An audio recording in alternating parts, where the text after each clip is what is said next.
Assalamualaikum warahmatullahi wabarakatuh. Waalaikumsalam warahmatullahi wabarakatuh.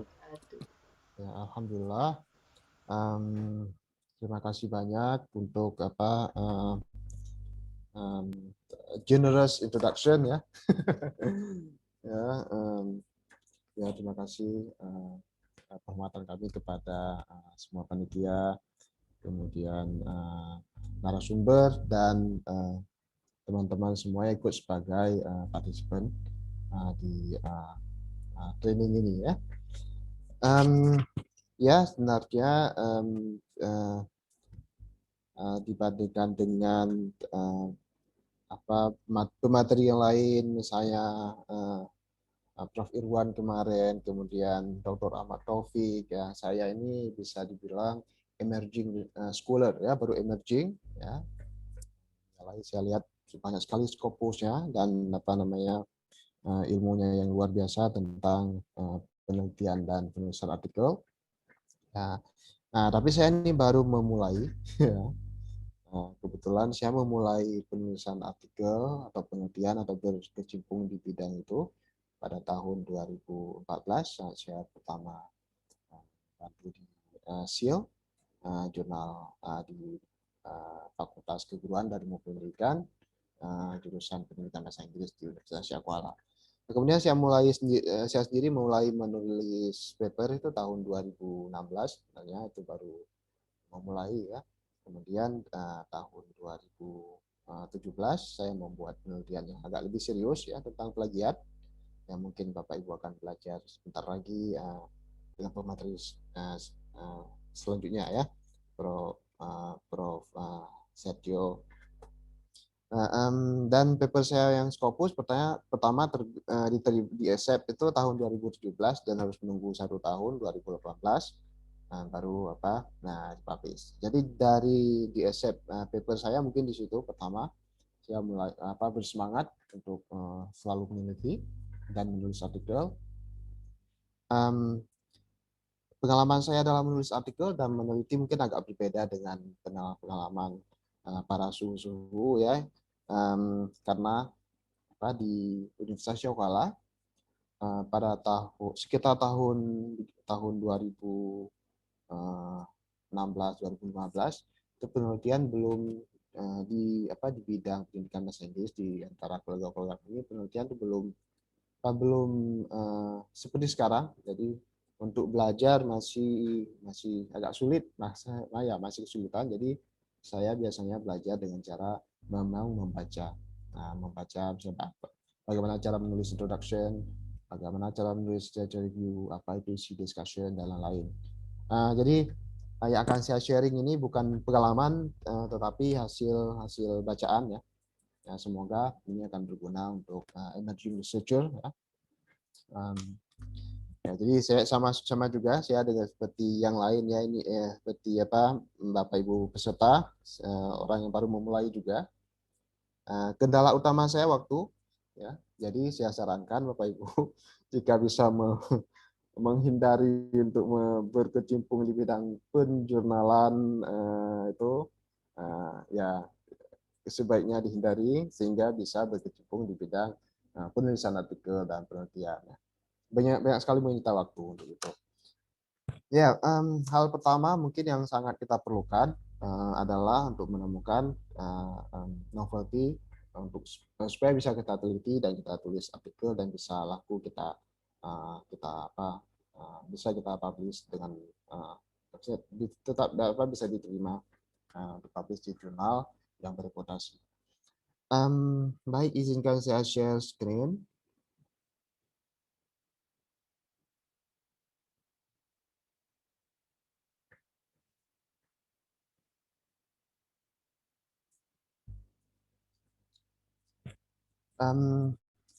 Ya, saya akan membagi pembahasan ini ke tiga topik utama, topik yang besar. Yang pertama, cara menemukan novelty dalam menemukan gap dalam suatu ilmu, dalam suatu bidang, sehingga kita bisa membuat penelitian yang novel, penelitian yang bisa dikatakan belum diteliti oleh orang lain. Ada informasi yang kita perlukan, tapi informasi itu belum ada. Nah, kemudian yang kedua, mungkin bagaimana cara menulis novelty ini ke bagian-bagian dari paper, terutama introduction. Dan, kemarin sudah sangat jelas, ya, sudah sangat clear kita belajar cara menulis introduction. Saya akan membahas dari segi teknisnya, apa isi-isi tiap paragraf, semacam itu. Nah, kemudian yang kedua, yang ketiga, ya, yang ketiga kita lihat beberapa hal lagi yang mungkin diperlukan untuk bisa mempercepat penulisan artikel. Semoga tidak overlap dengan narasumber sebelumnya.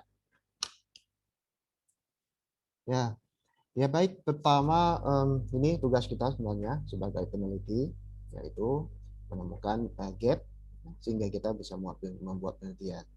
Ya, ilmu itu sangat luas ya, sangat banyak sekali yang belum diketahui, ya, sehingga kita bisa mencari apa saja orang yang belum ketahui dan perlu diketahui, dan itu yang akan kita jadikan topik penelitian. Nah, kita usahakan kita tidak menduplikasi penelitian orang lain. Ya, misalnya ada penelitian yang metode tertentu digunakan untuk mengajar bidang tertentu. Orang sudah melakukan misalnya di Malaysia. Nah, kita hindari untuk melakukan penelitian yang sama di Indonesia kalau memang kita tahu hasilnya pasti sama. Nah, kita bisa nanti di artikel mengatakan bahwa ini hasilnya akan berbeda, tetapi di keyakinan kita, kalau kita memang sudah tahu itu jawabannya, nah, sebaiknya kita hindari yang seperti itu, karena begitu dibaca oleh jurnal, dia pun akan tahu bahwa ini dengan membaca judulnya saja kita sudah tahu apa isinya dan apa hasilnya.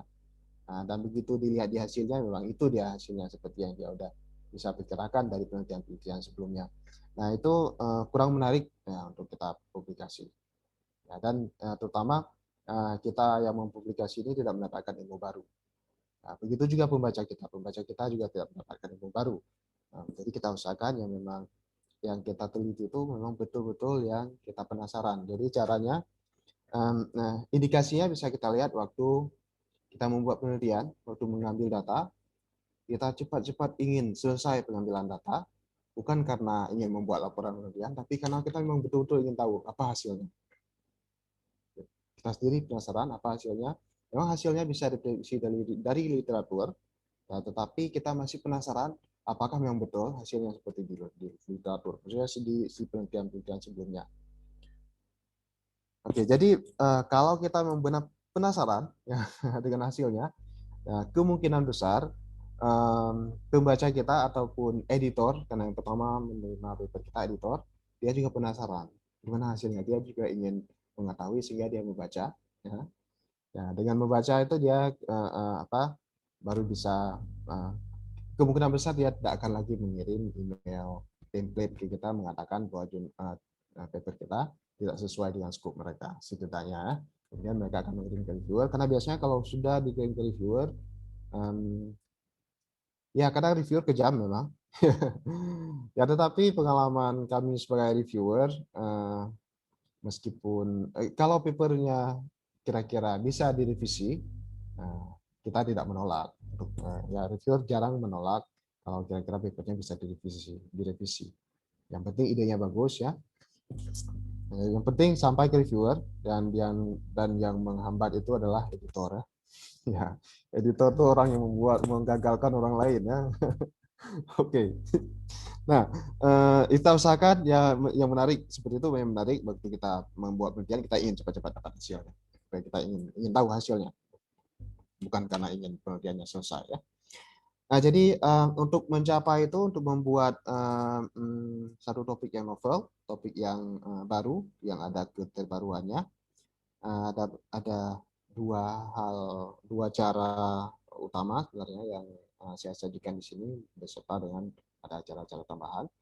Tetapi begitu kita memang sudah menjadi expert dalam bidang tertentu, sudah sering meneliti tentang bidang tertentu atau sering membaca bidang tertentu, apalagi untuk teman-teman yang sudah selesai S3, kita tahu memang di topik itu apa yang perlu diketahui dan belum ada informasinya. Nah, kemungkinan besar memang kita tahu. Nah, tapi jika kita belum tahu, ya, atau kita masih penasaran apa aja, atau memastikan apa saja yang perlu kita teliti, jadi kita bisa melihat ada beberapa cara. Nah, ada cara-cara lain pasti, tapi ini cara yang menurut saya bisa kita gunakan dengan mudah. Oke. Jadi yang pertama, penelitian itu bisa dari practical problem, ya, dari permasalahan yang kita hadapi di dalam dihadapi di lapangan. Mohon maaf nih, saya mengambil contoh yang bidang saya, bidang pendidikan bahasa Inggris. Tapi saya sudah coba mengambil yang agak general sehingga semua kita bisa merelate-nya, ya. Oke, saya cerita sedikit ya untuk yang memudahkan saya menjelaskan yang selanjutnya nanti. Jadi di dalam bahasa Inggris ada, pasti bahasa yang lain juga ada skill-skill, yaitu ada skill mendengar, skill menulis, membaca, dan berbicara. Ada 4 skill utama, meskipun ada satu lagi structure, grammar yang sebenarnya merujuk ke semua skill. Nah, di bahasa Inggris Universitas Syahkuala, juga di tempat lain pasti, mahasiswa di semester awal mereka sudah ada mata kuliah, semua mata kuliah ini, listening comprehension, writing, speaking, reading, grammar lagi sudah ada semua. Dan waktu mengambil mata kuliah lain, mereka juga harus membaca dalam bahasa Inggris. Jadi mereka sudah sering membaca. Kemudian waktu mereka buat skripsi, ya otomatis mereka harus membaca banyak dalam bahasa Inggris supaya mereka ya bisa membuat skripsi. Tetapi ini kenyataan yang sebenarnya, bukan yang saya buat sebagai contoh.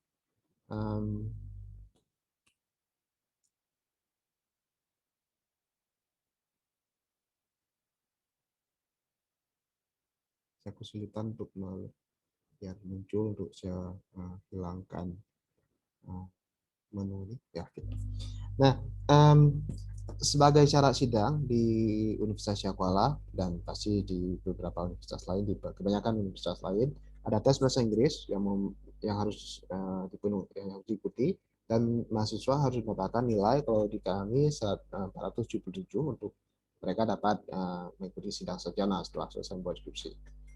Tapi setelah kami lihat hasil tes di pusat bahasa, kebetulan saya di pusat bahasa, membantu di pusat bahasa. Jadi yang mendapatkan nilai minimal 450 saja itu sangat sedikit, ya. Kebanyakan nilainya di bawah 450. Nah, dan kami menganalisa yang di bagian yang mendapatkan nilai di bawah 450, nilai yang paling rendah ada bagian reading, ya, bagian membaca. Nah, seharusnya ini tidak terjadi. Jadi ini bisa kita gunakan sebagai harapannya, seharusnya mereka tidak ada masalah di reading karena mereka sudah mengambil semua mata kuliah reading, kemudian sudah membaca banyak di dalam mata kuliah lain, kemudian juga membaca waktu buat skripsi. Seharusnya reading tidak jadi masalah, tapi ini jadi masalah. Ya, reading merupakan bagian tersulit atau keahlian yang paling rendah yang dimiliki oleh mahasiswa pada saat mereka selesai kuliah. Ya. Baik, jadi tugas dengan mengetahui ini, ya, tugas kita selanjutnya adalah mencari solusi. Sangat jelas ya solusinya, ya, kasih pelatihan. Oke, ya. Nah, tetapi kita juga bertanya, ini pelatihan apa yang harus dikasih? Mereka sudah belajar bahasa Inggris 4 tahun, sudah membaca banyak sekali. Pelatihan apa lagi yang mereka perlukan? Nah, secara teori ada beberapa bagian di reading, ada menemukan ide utama, nah, kemudian informasi detail, informasi yang tersirat, kemudian kosakata dan rujukan. Nah, itu bagian-bagian yang ada di reading. Untuk tahu kita harus untuk memberikan pelatihan, kita harus tahu di bagian mana yang kita harus fokus, apakah itu ide utama atau yang lainnya. Nah, untuk itu sekilas terlihat kita perlu membuat penelitian untuk tahu skill mana yang paling bermasalah. Nah, tetapi sebenarnya yang harus kita lakukan adalah mencari dulu informasi. Mungkin sudah ada informasi skill apa yang paling bermasalah, apa yang kita harus pelatihan tambahan apa yang harus diberikan. Nah, jadi itu kita harus betul-betul mencari informasi itu. Jika informasinya tersedia, ternyata ada jurnal yang ada artikel yang membuat penelitian ini dan sampelnya kurang lebih sama, bisa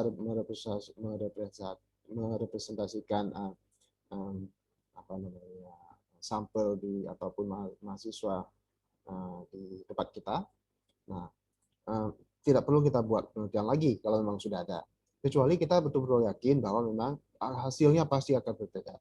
Mungkin di paper yang kita baca itu, penelitiannya dilakukan di universitas di mana bahasa Inggris merupakan bahasa utama mungkin, atau language of instruction. Mahasiswa diajarkan dengan menggunakan bahasa Inggris. Tentu hasilnya pasti berbeda dengan di tempat kita yang bahasa instruction-nya bukan bahasa Inggris meskipun di jurusan bahasa Inggris. Ya. Nah, kalau memang berhasil kita temukan tidak ada ternyata penelitian yang mengatakan skill mana yang paling bermasalah, nah, berarti kita masih bisa membuat penelitian. Nah, untuk itu. Biasanya kita, saya lihat skripsi-skripsi yang saya bimbing, pertama biasanya langsung membuat penelitian tanpa harus mencari dulu apakah sudah ada jawaban untuk penelitian yang mau dibuat. Jadi jangan sampai kita menanyakan pertanyaan yang sudah ada jawaban. Nah, ini pertama, cara pertama, practical problem. Kemudian yang lebih mudah untuk kita, karena kita menulis paper, kalau untuk saya menulis paper bagusnya, senangnya saya menulis paper kita nggak usah ke lapangan. Ya, duduk di meja, ya, oke. Okay. Ya, kemudian bisa menulis paper tanpa harus membuat penelitian, tanpa harus ke lapangan, membuat eksperimen, ataupun harus wawancara banyak orang. Ya, saya lebih suka menulis paper yang mudah didapatkan datanya, tapi datanya hasilnya memang bagus, oke, betul-betul menjawab, memberikan informasi yang kita inginkan, tetapi usahanya tidak harus berat. Nah, oke, kami ada istilah sendiri dalam bahasa Aceh tentang itu. Baik, yang kedua ini itulah cara yang mudah ini adalah theoretical problem. Bisa jadi sulit, tapi menurut saya ini cara yang paling efektif ya dan efisien, tidak memakan waktu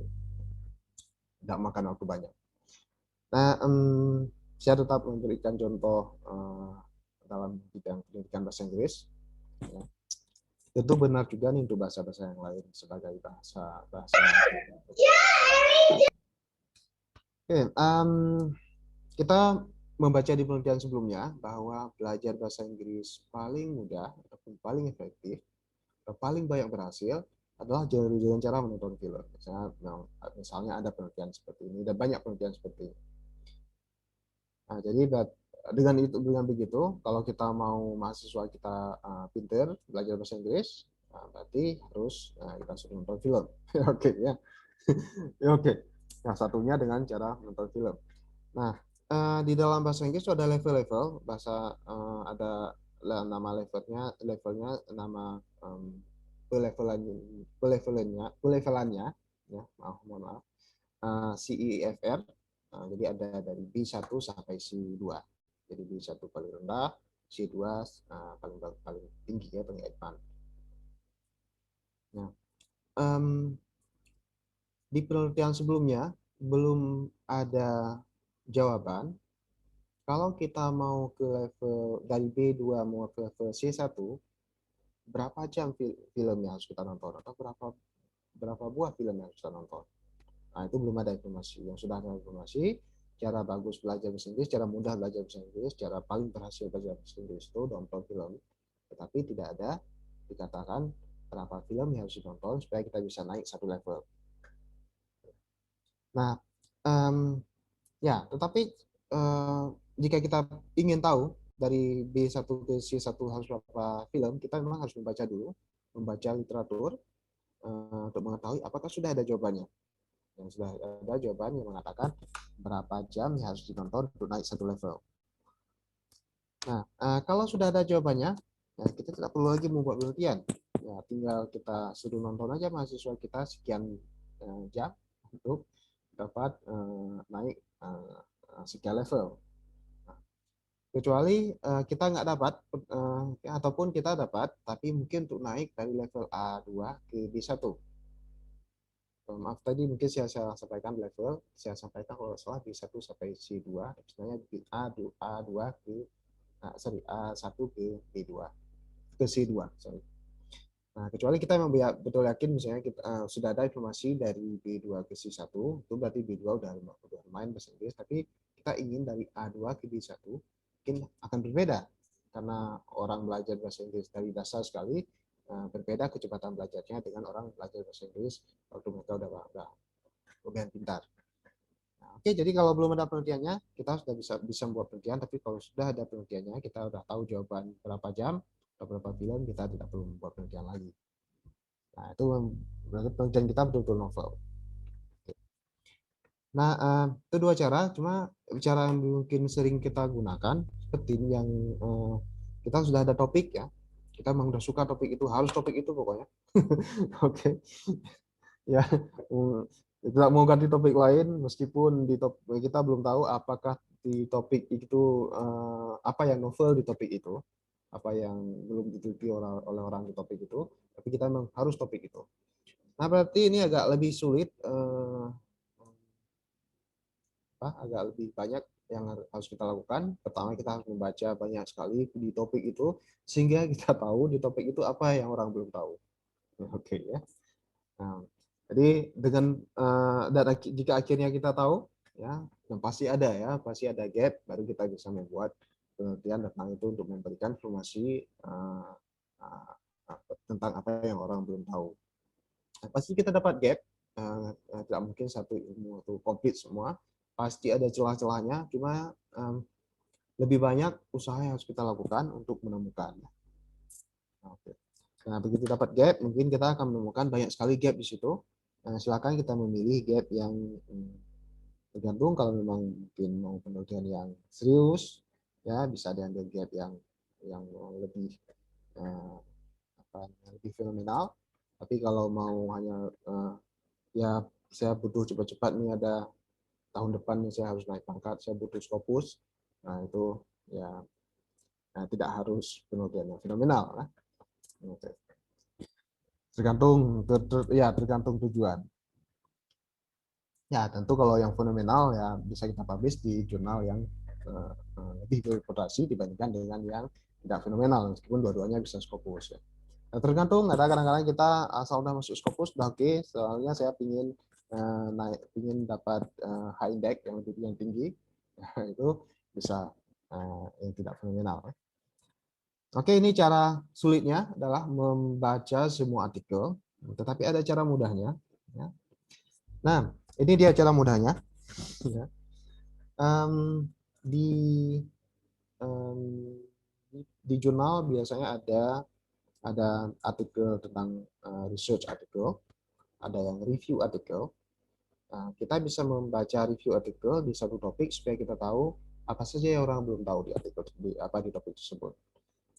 Kalau Bapak Ibu menggunakan ScienceDirect, sebagai informasi mungkin untuk kita yang belum menggunakan perpustakaan nasional, di perpustakaan nasional saya lihat ada beberapa jurnal yang di-subscribe, dan silakan kita bisa membuka akun di Perpusnas. Di situ ada ScienceDirect, jadi Bapak Ibu bisa menggunakan ScienceDirect. Mungkin juga ScienceDirect sudah dilanggar oleh universitas. Seperti di Universitas Syamkuala, kami melanggar beberapa ScienceDirect untuk beberapa jurnal. Mungkin meskipun tidak semua, tapi kebanyakan kami bisa download. Tapi jika nggak bisa download, bisa ke perpustakaan nasional. Nah, kalau kita gunakan ScienceDirect, kita cukup menulis keyword, kemudian setelah dapat keyword, kita bisa merefine, ya, memfilter paper di situ supaya muncul hanya review artikel. Nah, itu bisa, saya rasa mungkin di Scopus atau ScienceDirect bisa, GStore saya tidak ingat. Nah, Biasa gesture juga bisa kita filter. Tapi kalau kita menggunakan DOAJ, nah ini mungkin yang paling mudah menggunakan DOAJ, karena DOAJ mengcover banyak sekali artikel dan yang open access ya. Oke.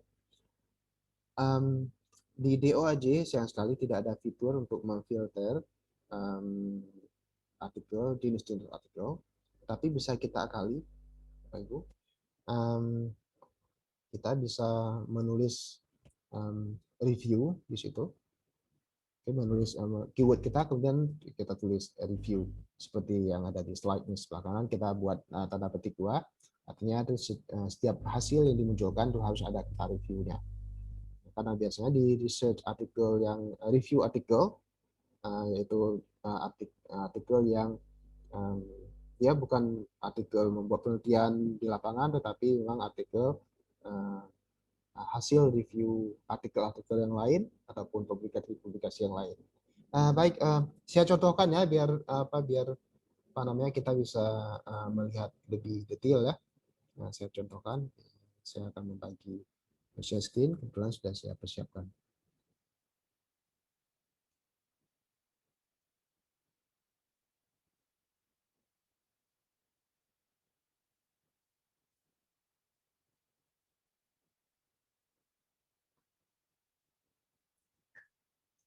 Oke, jadi misalnya kita akan mencari English, tinggal kita ketik. Ini misalnya kita menggunakan bahasa Indirect, tinggal kita ketik English.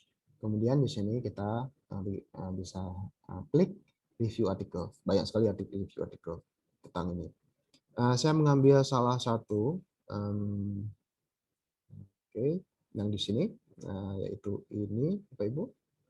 Oke, kemudian di artikel ini, kalau kita mau membaca semua, itu sangat luar biasa ya. Oke, rajin sekali Bapak Ibu kalau membaca semua, dan memang bagusnya kita membaca semua. Tapi jika kita tidak ada waktu, kita bisa scroll down, just scroll down sampai ke terakhir. Oke. Di sini memang ada topik yang baru yang dia tawarkan. Oke. Nah, ini dia. Oke. Tinggal kita lihat aja. Di sini dia menawarkan biasanya penelitian ini katanya untuk pre-service teachers, untuk guru yang belum jadi guru, untuk mahasiswa pendidikan mahasiswa keguruan di sini. And may not be generalizable. Mungkin ini tidak benar untuk in-service teachers, guru yang memang sudah jadi guru. Jadi penelitian selanjutnya harus melihat bla bla bla and bla bla bla di antara guru-guru yang dalam jabatan. Nah, jadi ini kita bisa silakan tinggal dibuat aja penelitian tentang ini. Oke. Nah, ini dijamin nih topiknya baru karena dia sudah mereview semua artikel, ini belum ada. Ini masih perlu dilakukan. Nah, tapi kita harus perhatikan beberapa hal. Yang pertama, kita pastikan memang artikel ini recent, betul-betul artikel yang baru. Oke, di sini kita bisa melihat artikel yang baru tahun ini. Kalau yang ini tahun 2021, kemungkinan ini baru.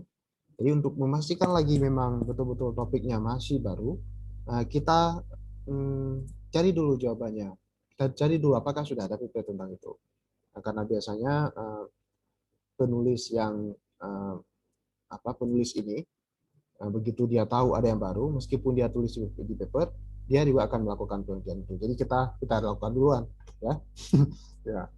Jadi kemungkinan kita akan mendapatkan juga topik yang dianjurkan ini, pas kita search bisa jadi sudah ada penelitiannya, dan kemungkinan besar yang teliti juga dia, si penulis artikel ini. Nah, jadi sebelum dia teliti ya cepat-cepat kita teliti duluan ya. Oke, karena kan dia butuh waktu juga untuk menulis paper, kemudian peer review di jurnal. Mungkin punya kita lebih duluan dari peer review, sehingga kita bisa publish duluan. Oke, kita lihat satu lagi bisa seperti ini. Yang satu lagi saya lihat ini ada juga dikasih tahu apa yang harus kita teliti. Saya sudah lupa di mana letaknya. Kemungkinan letaknya di conclusion. Ini dia. Ya, masih banyak penelitian yang diperlukan untuk memahami ini bagaimana pengalaman membaca itu dihubungkan dengan pengetahuan yang sudah ada dan cara mengajar eh, cara mengajar yang dapat memberikan impact terhadap proses belajar ini. Oke, nah jadi tinggal kita buat ya, ini juga ada.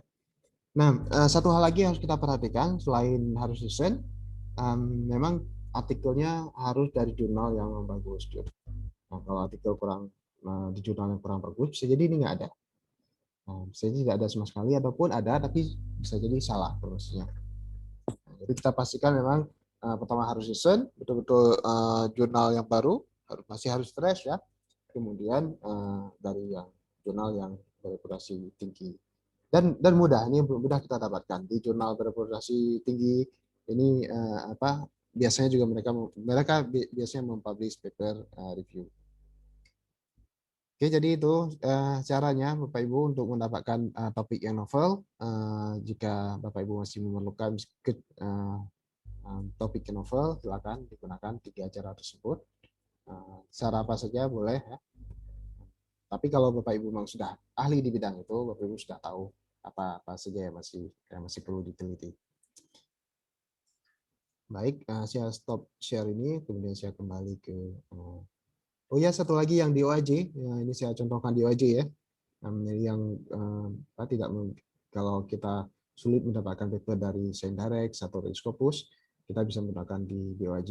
Nah, caranya ini kita klik, kita tulis ini keyword kita, misalnya English, saya tulis untuk contoh saja, untuk demonstrasi saja.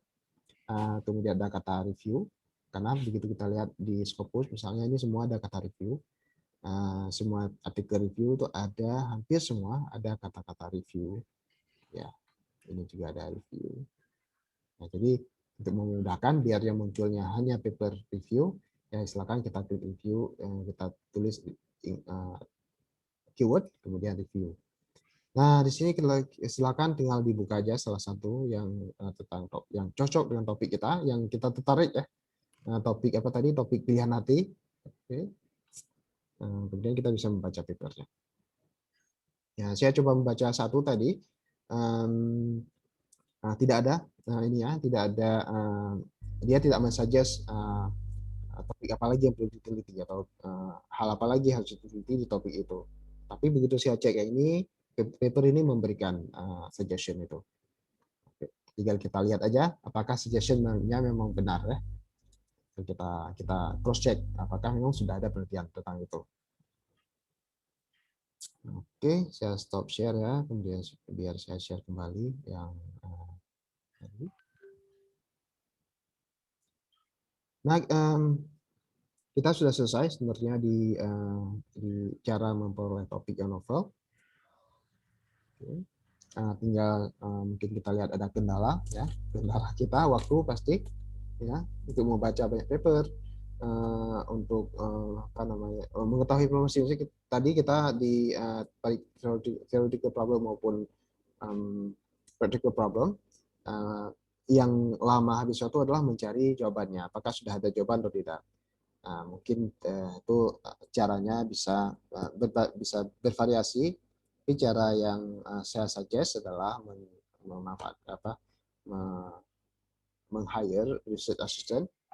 Oke, mungkin mahasiswa yang kita rasa bersemangat dan bagus, kalau ya bagus bahasa Inggrisnya, karena kita biar bisa mencari artikel di berbagai di jurnal, kebanyakan jurnal, mereka harus bisa bahasa Inggris. Jadi kita cari research assistant yang pintar bahasa Inggris, jadi biar mereka yang mencari jawaban atau mencari paper tentang topik yang kita berikan. Nah, tapi mungkin tiap kita ada cara-cara sendiri ya. Cara lain misalnya berdiskusi dengan ahli dalam bidang itu untuk mengetahui apakah memang sudah ada topik tentang itu, sudah ada orang teliti topik itu, atau atau artikel yang serupa dengan itu, ataupun apakah sudah ada jawaban untuk pertanyaan kita. Nah, ini sudah selesai kita untuk yang pertama, yaitu mencari topik yang novel. Sebelum kita lanjutkan, mungkin kita berikan kesempatan dulu. Mungkin ada yang bertanya tentang ini, biar jangan jauh sekali nanti dengan topiknya, karena yang nanti selanjutnya cara menulis keterbaruan itu ke dalam paper. Boleh seperti itu kira-kira Bapak Kamal? Baik, terima kasih Pak Faisal.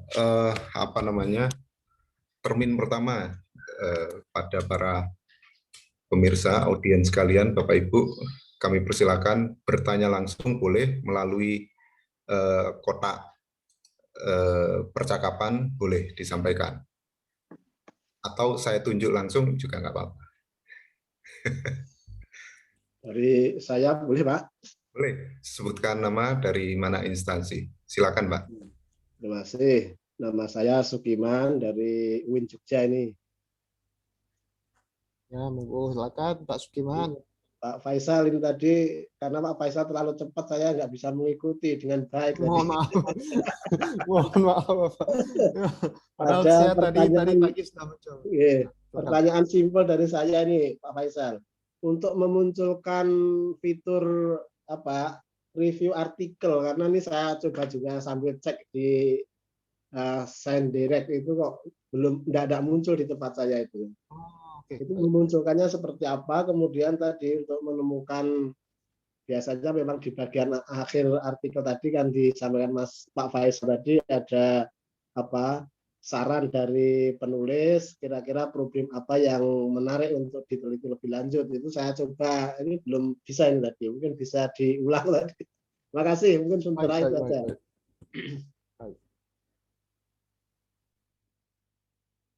Ya, gimana? Saya jawab langsung atau mungkin ada satu orang atau yang lagi? Ya. Saya ikut Pak Kamal. Ya, langsung dijawab dulu, Pak. Boleh, satu-satu. Ya, baik. Mungkin saya share screen lagi ya. Sepertinya tadi ada yang terlewatkan mungkin ya. Coba saya share lagi biar saya bisa memulai dari awal tadi. Oke. Tadi mungkin saya langsung ke sini sehingga belum ya, saya sudah ada ini, sedangkan waktu Pak Sukiman coba nggak ada ya. Baik, coba saya buka kembali Send Direct dari awal. Oke. Nah, belum ada memang seperti di sini kita ini langkah yang saya terlewatkan. Terima kasih untuk kita akan sama Pak Sukiman ya. Saya ketik lagi English, kemudian kita save. Di sini boleh dispesifikasi lagi, tapi mungkin keywordnya aja ya, biar lebih banyak hasil yang muncul. Begitu kita quick search, baru muncul yang tadi, yang review artikel. Nah, ini semua artikel muncul di sini. Nah, silakan kita lihat sebelah kanan. Kalau menggunakan HP mungkin ada yang harus kita klik dulu biar muncul notifikasi ini. Nah, silakan kita klik review artikel. Di sini dia Bapak Sukiman. Ya, mohon maaf ya. Tadi saya nggak dari awal ya. Nah, kadang-kadang memang challenging untuk mencari. Kita coba ini aja yang muncul di sini untuk mencari di mana tempat mereka menulis saran untuk publikasi ya. Saran untuk topik yang baru yang mereka sarankan yang belum pernah diteliti sebelumnya.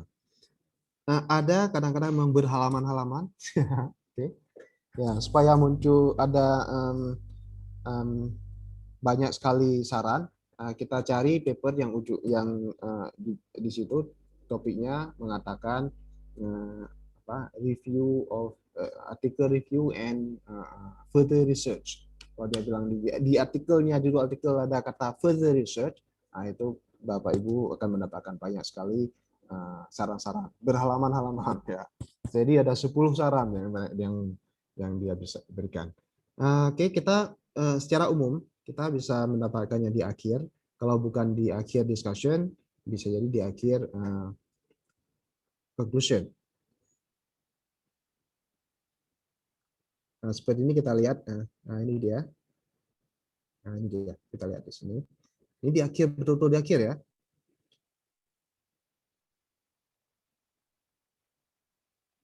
Katanya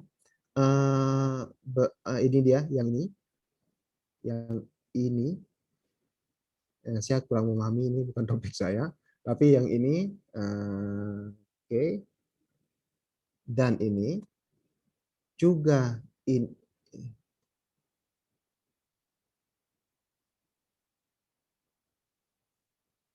dia ada kata sini practice. Oh bukan ya, bukan future research ya. Nah, oke, jadi mungkin bukan di sini letaknya. Tapi kemungkinan besar kita akan mendapatkan di sini, di bagian discussion, conclusion, ataupun di akhir discussion. Seharusnya ada, tapi kadang-kadang memang ada, tinggal kita ambil saja. Kadang-kadang memang harus kita baca lagi untuk mendapatkan itu. Tapi Bapak Ibu, untuk biar menghemat waktu, memang yang perlu dibaca hanya bagian discussion dan conclusion. Tidak perlu dibaca bagian lain. Di bagian lain kemungkinan besar tidak ada. Kalau ada pasti di discussion. Nah, kebetulan di artikel ini saya tidak bisa menunjukkan dengan cepat, di mana memang harus kita baca lebih detail untuk tahu di mana apa topik yang disarankan. Tapi saya yakin ya jika dibaca ini Bapak Sukiman akan dapat nih di topik apa yang disarankan. Nah, ini ada kata-kata misalnya the above potential question must be answered by future research. Ini dia. Saya lihat skala sudah apa nih? The above potential question, ada beberapa pertanyaan berarti yang ditanyakan di sini, baik itu dalam bentuk kalimat tanya ataupun semacam penjelasan bahwa di situ memang ada pertanyaan yang mesti dijawab. Nah ini potential question must be answered by further research. Harus jawab oleh penelitian selanjutnya. Berarti ini belum ada penelitian tentang ini. Ya agak challenging ya kita menemukan ini ya, menemukan di mana si penulis ini memberikan saran. Tapi pasti ada ya.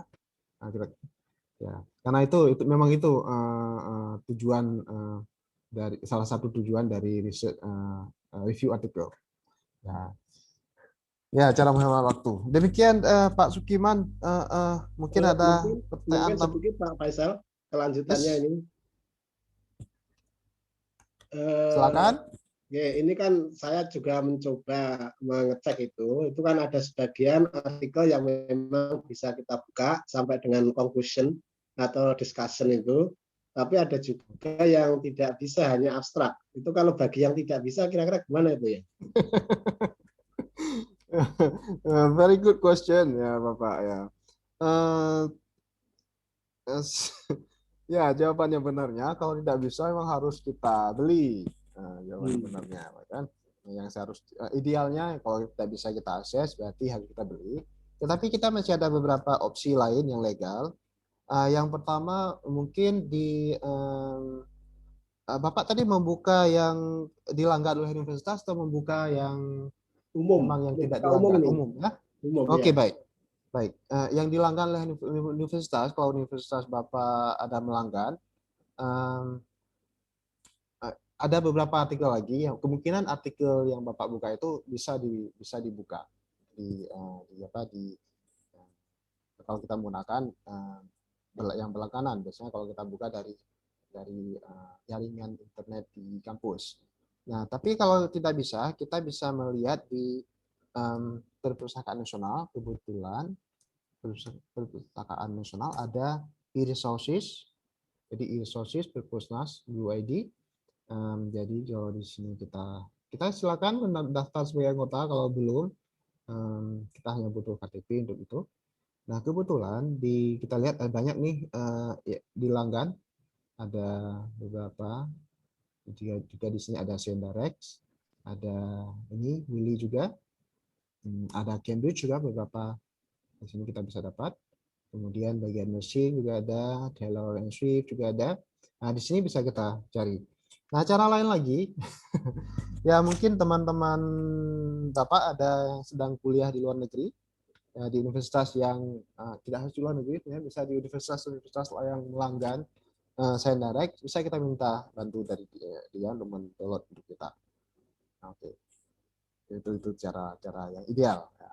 Cara yang nggak ideal, kita cari aja di Google, banyak cara-cara yang lain, tapi tidak direkomendasikan. Ya. Baik, jadi itu mungkin yang bisa saya jawab Pak Sukiman tentang bagaimana cara mendownload artikel yang kita tidak ada akses. Baik, terima kasih Pak Faisal. Sama Pak. Selanjutnya pertanyaan dari Pak Bram, Fakultas Dakwah UIN Sunan Ampel, Surabaya. Setiap semester kita banyak mendapat data PPL mahasiswa. PPL itu apa? Semacam KKN itu, kerja praktek pengalaman lapangan. Dari data yang banyak tersebut, bisakah kita manfaatkan untuk mencari novelty penelitian? Seperti itu, Ya, Pak. pertanyaan yang sangat bagus ya. Ini ya ini saya sering nih yang seperti ini loh, Bapak Bram ya. Ya, data itu mungkin bisa data berupa data kuantitatif atau kualitatif ya. Kita bisa mencari novelty sama seperti yang tadi kita ini data kalau yang sudah kita dapatkan ini banyak, datanya banyak, tidak semua orang ada akses ke data yang banyak. Misalnya data PPL itu kalau kita kumpulkan 3 tahun misalnya itu banyak sekali datanya, banyak sekali research question yang bisa kita jawab dengan data itu. Oke. Nah, terutama kalau data itu kita bisa mungkin menurut ada mahasiswa yang yang PPL di daerah yang pedalaman, ada yang di daerah perkotaan, ada di daerah semi perkotaan. Kalau kita menggunakan data itu, nah itu sangat rich datanya. Seperti kami misalnya TOEFL, data TOEFL, setiap mahasiswa harus ikut TOEFL, jadi banyak sekali yang bisa kita analisa dari situ. Nah, tentu ya bisa dicari novelty. Yang pertama, kalau data kuantitatif, kita analisa dulu. Kita analisa apa yang bisa kita analisa, variabel apa yang bisa kita teliti, kita analisa. Kemudian begitu kita mendapatkan hasil yang kita suka di hasil analisa tersebut, nah kita cari dulu apakah sudah ada orang meneliti hal yang sama. Begitu kita dapat hasil, karena ini kan bukan mulai dari awal, kita sudah ada hasil dan kita mau melakukan sesuatu terhadap hasil itu. Kita sudah ada rencana biasanya ini harus apa yang bisa kita tulis menurut data yang kita sudah punya. Tugas kita selanjutnya hanya menemukan apakah sudah ada orang meneliti hal yang sama. Misalnya tadi data PPL, kita mau melihat misalnya peran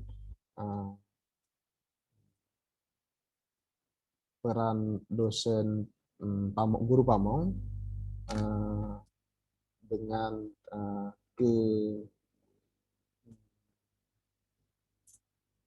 kepuasan mahasiswa, misalnya saja.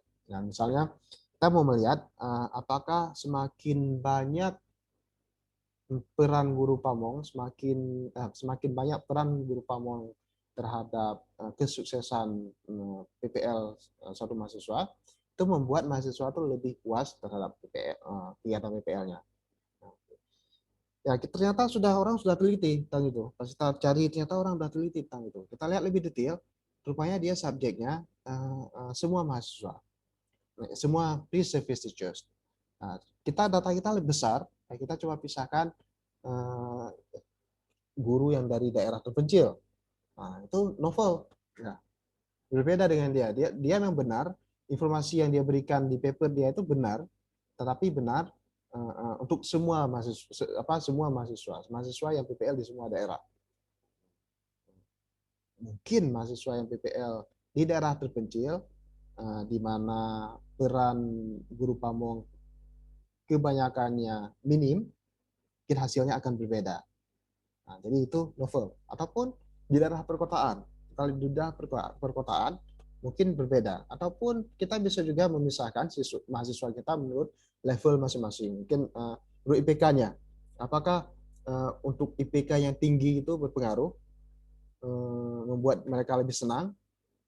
Kemudian kita bisa misalkan yang IPK-nya rendah. Oke ya. Atau kita bandingkan di IPK tinggi dan IPK rendah. Jadi begitu kita sudah ada data yang kaya seperti itu, data yang besar, itu banyak sekali yang bisa kita buat. Malah kita nggak cukup waktu untuk menulis artikel ya.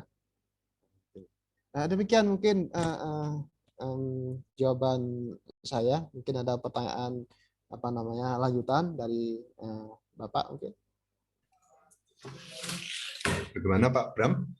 Atau beralih ke penanya selanjutnya?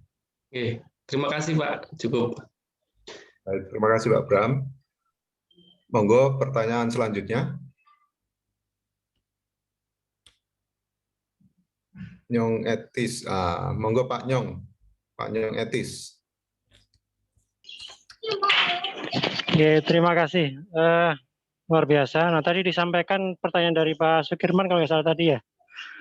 Untuk misalnya akses dengan cara yang legal. Kalau ada yang legal berarti ada yang ilegal gitu.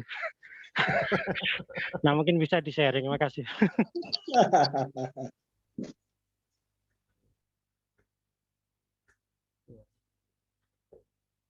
Oke. Ya, ya selain Baik. sehat misalnya. atau yang lain, guys. Baik. Saya tidak boleh share yang ilegal. Saya mohon maaf. Ya, saya tidak boleh share yang ilegal. Nggak berani juga saya. Oke, share terima yang kasih. ilegal. Tapi tentu ada yang ilegal juga. Pasti ada yang ilegal. Mohon maaf. Ya, nanti bisa tanya ke kawan-kawan di bawah tangan. Nah, dicapri ya. Oke. Very good question tapi ya Pak. Ya, Ya, very good. kadang-kala ilmunya Robin Hood itu dibutuhkan dalam kondisi tertentu. Ya. Betul. Terima kasih Pak Nyong. Nanti akan ada wangsit. Siap Pak Kamal. Baik, Pak Faisal Mustafa, barangkali dilanjutkan ke termin berikutnya untuk Baik. Terima kasih. Ya, tapi jika masih ada pertanyaan nanti bisa ditanyakan. Oh ini Pak, mohon maaf Pak. Ada lagi satu ini sekalian ya. Bagaimana cara mengetahui jurnal yang sesuai dan topik dengan topik tulisan kita? Seperti itu. Dari Pak Syakur ini. Bagaimana cara mengetahui jurnal yang sesuai dengan topik tulisan kita? Ya. Mungkin maksudnya artikel. Artikel atau jurnal secara umum.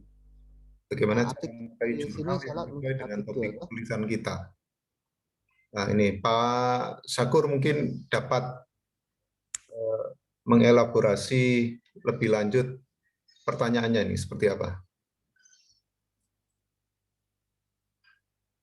Ya mungkin begini, mungkin maksudnya dia punya tulisan gitu kan, punya tulisan dalam topik tertentu, apakah artikelnya ini sudah, nah bagaimana cara supaya tahu artikelnya ini sudah sesuai dengan skop jurnal tersebut gitu. Oh, oke. Nah, ya berarti jurnal. Ya, baik. Terima kasih banyak Pak. Ya, cara yang biasanya saya lakukan, pertama saya tentukan dulu. Ini untuk kita bisa tahu ini submit ke jurnal mana yang sesuai dengan scope kita. Ya. Saya lihat dulu kualitas paper saya. Saya tahu mungkin nih paper saya ini paling masuk Q3 itu udah luar biasa. Ataupun kalau penelitian yang memang lebih fenomenal, yakin nih Q1 saya dapat. Tapi kalau SJR-nya 3 nggak mungkin. Paling SJR-nya 1 maksimum. Nah, saya akan mencari di Simago. Oke.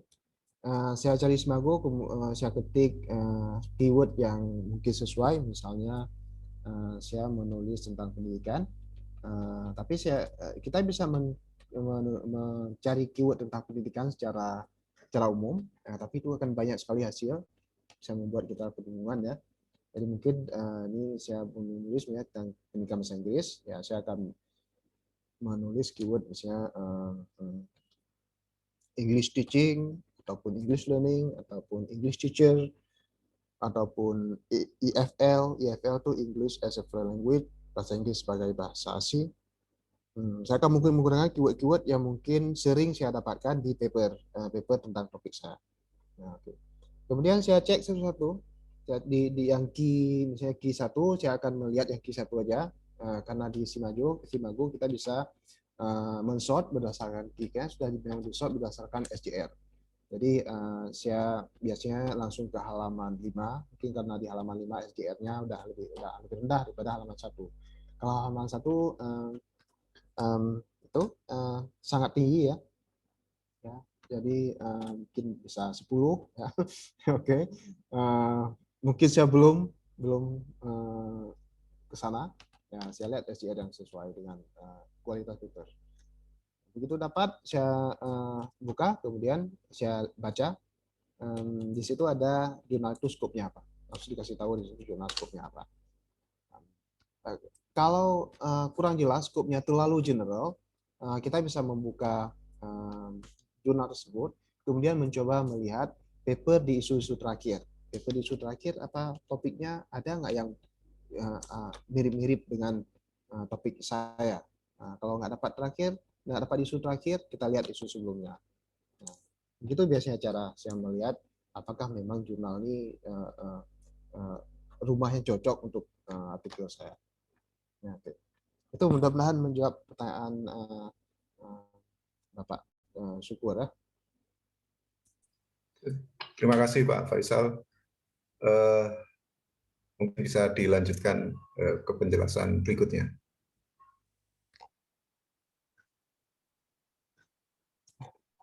Nah, ini ada pertanyaan tentang literature review, nanti akan terjawab di penjelasan selanjutnya. Terima kasih Bapak. Ini saya coba lanjutkan ya. Baik, kita lihat bagaimana cara kita menyajikan novelty tersebut ke bagian-bagian artikel. Yang pertama introduction. Tapi sebelumnya coba kita lihat ini sedikit. Ini tidak harus benar untuk semua jenis penelitian, tidak semua untuk semua bidang ya. Tapi menurut saya ini saya pindahkan ini biar. Nah, yang penting di tabel ini hanya melihat yang bagian mana duluan yang harus kita kerjakan. Oke. Yang pertama di sini persentase bisa beda-beda, tetapi persentase yang banyak itu di result dan result, literature review, di discussion mungkin. Tapi yang penting kita lihat di sini urutan kerja. Nah, pertama metode. Oke, kita buat metode dulu. Tetapi jika kita memang sudah ada data, ini untuk emerging researcher, ya, kita baru memulai, kita buat metode dulu, kita siapkan metode dulu supaya nanti waktu membuat penelitian jangan sampai pas dapat hasilnya kita menyesal karena ada informasi yang kita perlukan, tapi kita tidak mengambil.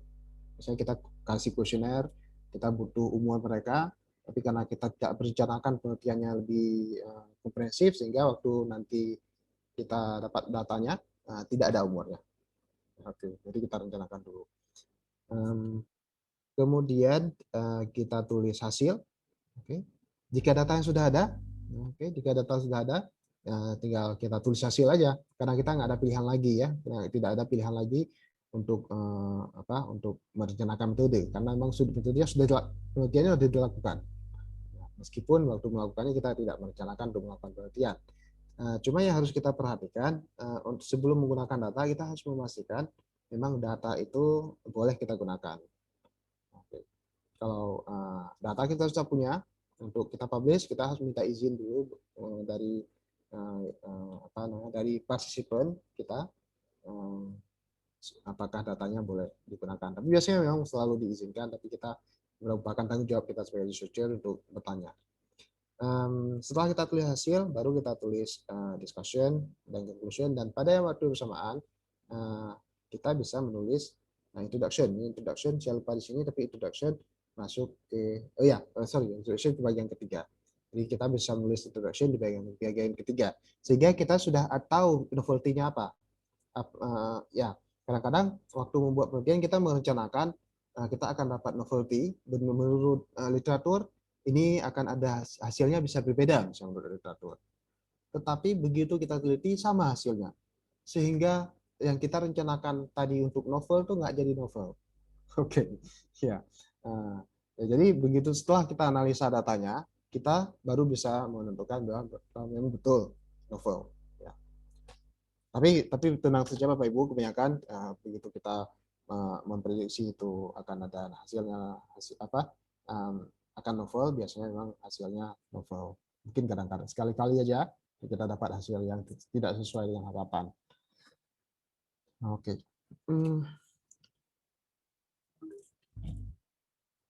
Ya, di bagian menulis introduction, kemarin sudah dibahas juga. Saya membahas lebih ke teknisnya, apa yang harus kita tulis per kalimat, ya, per paragraf. Nah, di introduction mungkin ada beberapa cara untuk menulis introduction, tapi yang saya pelajari, yang saya suka, dan waktu mereview saya lebih mudah mereview, saya menggunakan model John Swales. Nama modelnya bisa Swales model, tapi nama yang diberikan oleh si Swales ini adalah Creating a Research Based on Course. Ya, saya beli bukunya sebagai tanggung jawab. Waktu itu tanggung jawab saya udah belajar di tempat lain tentang metode Swales, tapi saya tidak punya bukunya. Saya beli bukunya, ternyata memang lebih banyak bagian lain di buku yang kita suka, yang penting untuk kita, bukan hanya di introduction. Ya, kalau Bapak Ibu mau mendownload bagian itu saja, saya sudah buat di sini. Saya copy sedikit, saya scan sedikit bagian yang diperlukan untuk materi ini aja. Ya, di cara si Swales ini, model si Swales, ada 3 move, ya. Ada move 1, move 2, move 3. Kita sebut aja move itu langkah, lebih besar di langkah, mungkin bagian, ya. Ada 3 bagian besar yang ada di introduction. Kalau kita ikut cara ini, reviewer akan langsung tahu, ataupun editor, mereka langsung tahu bahwa penelitian kita betul-betul perlu. Tinggal mereka putuskan apakah sesuai dengan scope, atau apakah mereka sudah mempublish paper itu sebelumnya, tetapi hasilnya berbeda. Kadang-kadang satu jurnal tidak mau mempublikasi satu topik yang hasilnya berbeda. Bisa dikatakan satu topik yang hasilnya berbeda. Nah, di move 1 kita meyakinkan bahwa topik kita menarik. Kita bisa menggunakan citation juga untuk meyakinkan penulis bahwa memang iya topik kita menarik. Biasanya penulis lebih banyak juga menggunakan kata important di situ. Significant, important mereka gunakan. Kita boleh langsung mulai itu di baris pertama, di kalimat pertama, tapi bisa juga kita di kalimat pertama kita mulai dulu sedikit yang lebih general, supaya begitu dia membaca klaim kita bahwa topik ini menarik, dia langsung percaya. Oke. Ya, itu tugas kita buat penulis, membaca percaya bahwa yang kita tulis ini penting. Nah, itu bagian yang pertama. Biasanya saya lihat paper-paper yang masuk ke SEAL, mereka hanya di sini saja. Oke, di step 1 saja. Mengatakan topik ini menarik berparagraf-paragraf, sehingga waktu membaca itu saya betul-betul yakin bahwa iya memang menarik topik ini. Tetapi habis itu dia langsung move ke move 3, step 1. Oke.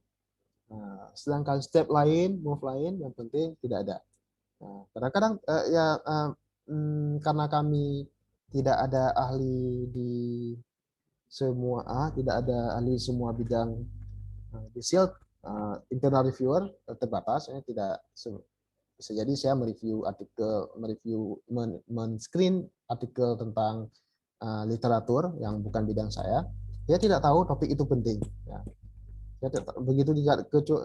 Saya nggak tahu suatu topik itu perlu diteliti kecuali penulis menyebutkan di sana, menyebutkan memang topik ini perlu diteliti. Begitu saya baca ini menarik, topik ini menarik, tapi dia tidak memberikan alasan kenapa masih harus diteliti. Belum tentu menarik itu bisa jadi menarik itu ada pertanyaan yang menarik, tetapi jawabannya sudah ada.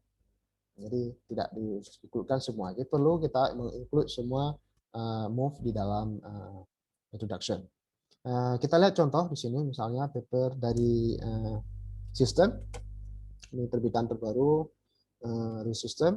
Saya coba menerjemahkan pakai Google Translate untuk mudah saya jelaskan. Ya, mungkin terjemahannya agak lucu-lucu sedikit, ya mohon dimaklumi ya dari Google Translate. Ya. Nah, ini kalimat pertama dia langsung memulai mengatakan bahwa topik itu penting. Langsung dia menggunakan kata terpenting ya. Atau terpenting, dia menggunakan important, kata important di situ. Motivasi dianggap sebagai salah satu faktor terpenting yang menjelaskan perbedaan individu, orang dewasa dan remaja yang belajar bahasa Inggris, bla bla bla. Dan dia untuk meyakinkan bahwa betul penting, dia memberikan citation banyak sekali. Nah, si Doria juga mengatakan seperti itu, Garner juga menurut dia mengatakan seperti itu, Kormos juga, lain juga, semua orang, banyak sekali orang mengatakan, ini orang-orang yang terkenal di bidang ini, mereka mengatakan memang motivasi itu salah satu faktor yang terpenting. Yang baca ini kita udah yakin, oke. Apalagi baca kalimat kedua, tetapi relatif sedikit yang diketahui tentang peran dalam pelajar bahasa Inggris muda. Nah, ini anak-anak belajar bahasa Inggris. Nah, sih betul-betul penting nih. Oke. Ya sudah penting tapi sedikit yang diketahui. Oke.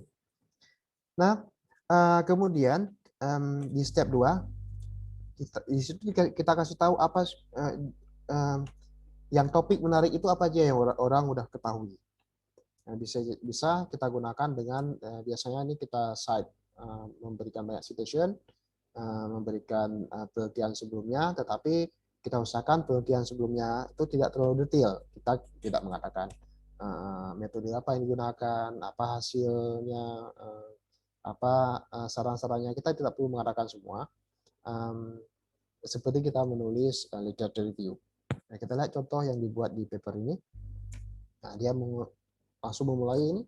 Baru-baru ini telah menjadi bukti bahwa telah terbukti bahwa di negara-negara Eropa yang tidak berbahasa Inggris, exposure bahasa Inggris di luar sekolah mungkin juga penting. Oke. Nah, dia faktor yang menjelaskan perbedaan individu apa saja. Kemudian dia di sini di paragraf ini dia memberi tahu apa saja orang udah tahu di topik itu.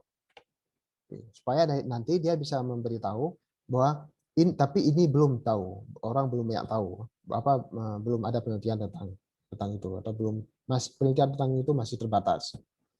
Oke, jadi ini bagian kedua yaitu memberikan informasi tentang apa saja yang orang udah tahu di topik itu. Nah, ini bisa pendek, bisa juga panjang. Ya, mungkin ada ya topik itu harus kita bagi ke beberapa bagian. Mungkin pertama mungkin di bagian belajarnya, yang kedua mungkin bagian gurunya, yang ketiga mungkin bagian environment-nya. Boleh singkat, boleh singkat padat, boleh panjang, tergantung pada topik kita. Kalau kira-kira kalau sudah banyak sekali yang sudah diketahui, tentunya lebih banyak yang harus kita review di sini sebelum kita banyak sekali harus kita kasih tahu ya. Oke, dan selanjutnya kita ke move 2. Nah, setelah kita meyakinkan topik kita penting dan apa saja yang sudah diketahui tentang topik itu, kita di sini kita memberitahu apa yang masih harus diketahui. Ya. Ya, caranya ada beberapa cara. Ya, cara yang jarang digunakan bisa kita menyalahkan penelitian orang lain. Bahasa Inggrisnya counterclaiming ya. Memang kita udah tahu ini karena orang sudah meneliti tentang ini, tapi hasil penelitian selama ini salah. Oke ya. Oke. Ya, jarang. Saya menemukan itu di paper yang saya baca, tapi memang jarang orang mengatakan orang lain salah. Walaupun dengan menggunakan cara-cara yang sopan. Biasanya memang cara-caranya cara sopan, tidak mengatakan salah. Misalnya dengan cara yang lain, tapi secara kalau kita baca detail kita tahu bahwa itu maksudnya hasil penelitian sebelumnya salah. Itu cara step 1E ya. Ya, tapi yang sering kita lihat adalah step 1B. Belum ada penelitian. Tetapi di sini orang juga jarang mengatakan belum ada penelitian. Orang biasanya mengatakan masih sedikit penelitian atau topik ini masih belum jadi fokus penelitian. Ya, jadi menggunakan cara lain Gunakan kata kalau bahasa Inggris kata little research atau limited research atau lack of research. Jadi ya lack of research itu sudah ini ya, udah agak keras ya. Tapi biasanya memang digunakan cara-cara seperti itu untuk mengatakan belum ada penelitian. Jarang kita baca orang mengatakan there is no research. Oke ya. Karena belum tentu kan, belum tentu. Bisa jadi kita nggak tahu ada penelitian sebelumnya, kita nggak tahu karena tidak dipublikasi online penelitiannya. Jadi masih ada kemungkinan bahwa memang ada penelitian sebelumnya, tapi kita belum tahu. Sehingga penulis biasanya menghindari mengatakan belum ada penelitian, tapi mengatakan masih sedikit penelitian ya, dan semacamnya. Nah, kita lihat contoh yang saya ambil ini.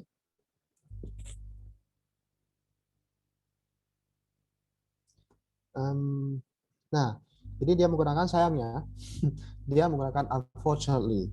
Ada juga digunakan kata however, atau although, atau but. Nah, kata-kata itu ya. Sebagian besar studi yang meneliti dampak bersama, apa dampak bersama bahasa Inggrisnya? Dari motivasi dan exposure bahasa Inggris di luar sekolah pada kinerja bla bla bla bla, fokus pada pelajar di luar rentang usia young English language learners, bukan untuk bukan untuk anak-anak. Nah, penelitian sebelumnya yang melihat motivasi itu ternyata umurnya bukan umur anak-anak. Ya, perbedaan usia ini kemudian dia selain mengatakan, berarti ini kita tahu di kalimat ini bahwa memang penelitian tentang ini masih diperlukan kan, karena biasanya umurnya penelitian tidak mencakup umur anak-anak ya. Kemudian dia ulang lagi di sini sepertinya dia mengatakan kenapa memang harus diteliti. Ya, selain dikatakan masih ada yang perlu kita kasih tahu karena masih ada yang perlu kita ketahui karena tidak ada penelitian sebelumnya, dan dia memberikan alasan kenapa penting. Oke, yang di sini ya kenapa penting. Jadi memang orang belum ada penelitian tentang itu, tapi kenapa memang harus ada penelitian tentang itu? Oke, itu sangat menarik ya. Jadi bukan hanya hasilnya saja, memang sudah ada hasilnya, tapi kita nggak tahu untuk apa hasilnya. Di sini dia dikasih tahu untuk apa hasil itu, kenapa penting. Nah, kadang-kadang kenapa pentingnya bisa diletakkan di sini, bisa diletakkan di tempat lain. Ini contoh yang di sini yang saya dapat, dia meletakkan di sini. Di sini di kalimat kedua ya, perbedaan usia dalam konteks ini tidak sepele. Perlu diketahui karena usia dan lain-lain dia menjelaskan di situ bahwa ini perlu diketahui sampai selesai paragraf ini. Di tengah paragraf ini dia menjelaskan selain perlu diketahui juga dia menjelaskan kenapa perlu diketahui. Nah, oke. Kemudian dia baru masuk ke move ketiga. Nah, itu ini bisa kita di sini memberikan tujuan penelitian, kemudian hasilnya untuk apa. Nah, tapi itu optional, kita boleh taruh, boleh enggak. Optional. Kemudian research question ya ataupun hipotesis.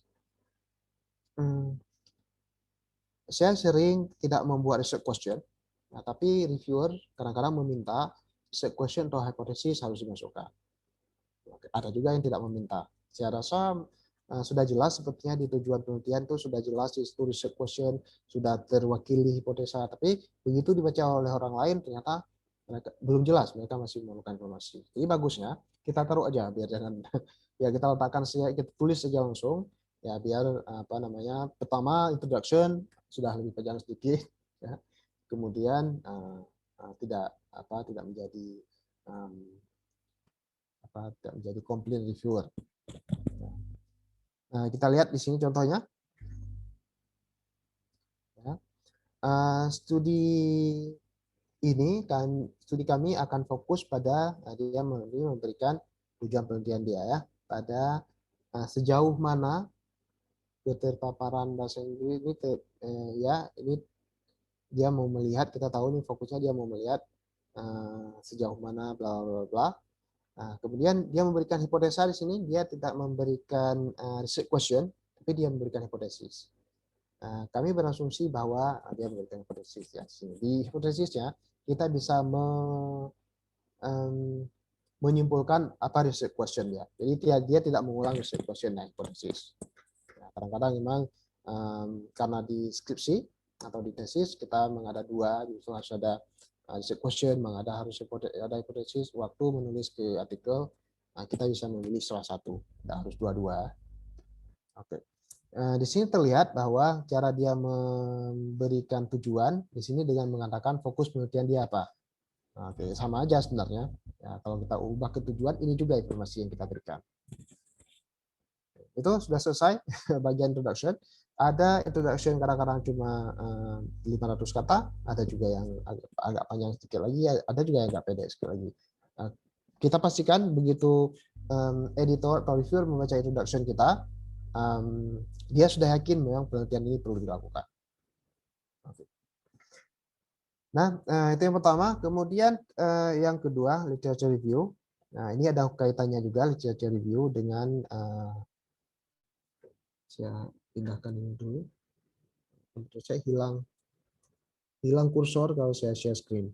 Saya harus mencari-cari kursor. Oke. Bagian literature review. Tujuan utama bagian literature review kalau bahasa Indonesia apa? Kajian teori ya. Oke. Ya, kajian teori mungkin. Untuk memperlihatkan memang masih ada celah di dalam ilmu pengetahuan ini yang harus diisi oleh penelitian kita. Jadi itu tujuan utama literature review. Kita pastikan literature review jangan terlalu general. Nah, mungkin kalau di skripsi kan ada, bisa jadi kita masukkan bagian-bagian yang lebih general supaya supaya detail. Tetapi di bagian artikel kita langsung aja tujuh poin. Jadi yang kita tulis hanya variabel yang ada di penelitian kita. Variabel di atasnya tidak perlu, misalnya motivasi. Tadi di contoh ada motivasi. Di atas motivasi itu learners variability, perbedaan siswa, perbedaan karakter siswa atau karakter siswa. Itu tidak perlu kita masukkan karakter siswa. Langsung aja kita ke motivasi. Kalau penelitian kita motivasi. Jika kita perlu juga menyebutkan tentang karakter siswa, kita masukkan ke bagian motivasinya. Mungkin kita insert satu atau dua kalimat ke situ jika memang diperlukan. Misalnya definisi. Oke, definisi kita kalau satu topik, satu heading atau satu bagian kita menulis definisi itu terlalu banyak untuk definisi. Oke, jadi definisinya bagusnya dimasukkan aja di dalam bagian yang selanjutnya. Motivasi, kita memberikan definisi motivasi. Oke. Tidak perlu harus ada satu heading tentang definisi motivasi, bisa kita masukkan ke misalnya motivasi belajar. Nah, kita kasih definisi motivasi di situ jika diperlukan. Ya, jadi harus terlihat di situ apa yang belum diketahui, apa yang sudah diketahui, dan apa yang belum diketahui di topik itu. Kita ya harus to the point, ya, jangan repetitif, ya. Kemudian kita tidak memberikan kesimpulan, hindari kata-kata it means that, oke, ya, karena biasa ya saya lihat penulis menyebutkan setelah dia men-cite seseorang dia mengatakan maksudnya, sebenarnya tidak perlu lagi kita katakan maksudnya. Kalau menurut kita yang dia tulis itu kurang clear maknanya, ya kita tulis yang clear yang menurut kita. Yang maksudnya ini kita tulis, kemudian yang itu yang kita cite.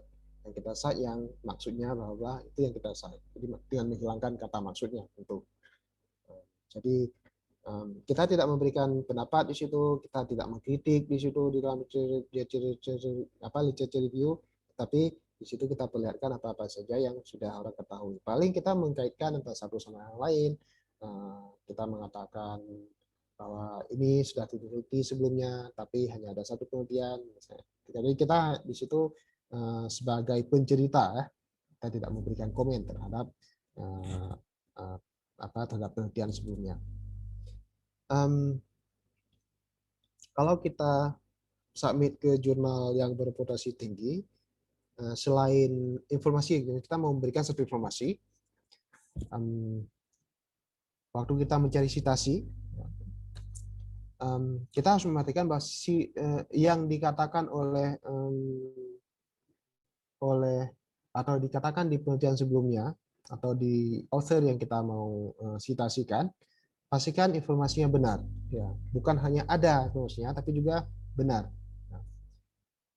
Nah, kalau kita submit ke jurnal Kesinta misalnya, oke, mungkin itu tidak terlalu menjadi masalah.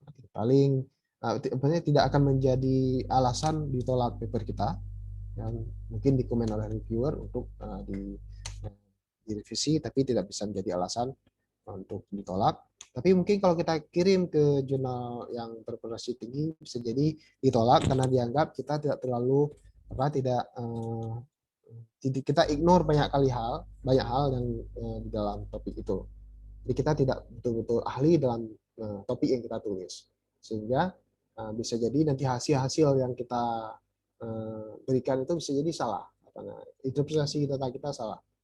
Jadi itu bisa membuat bisa menjadi komen yang bisa menghasilkan komen yang sangat negatif terhadap paper kita. Nah, kalau terlalu general, kadang reviewer bisa jadi mengatakan bahwa literature review seperti textbook, seperti textbook tentang bla bla bla untuk orang yang bukan ahli bidang itu, introduction.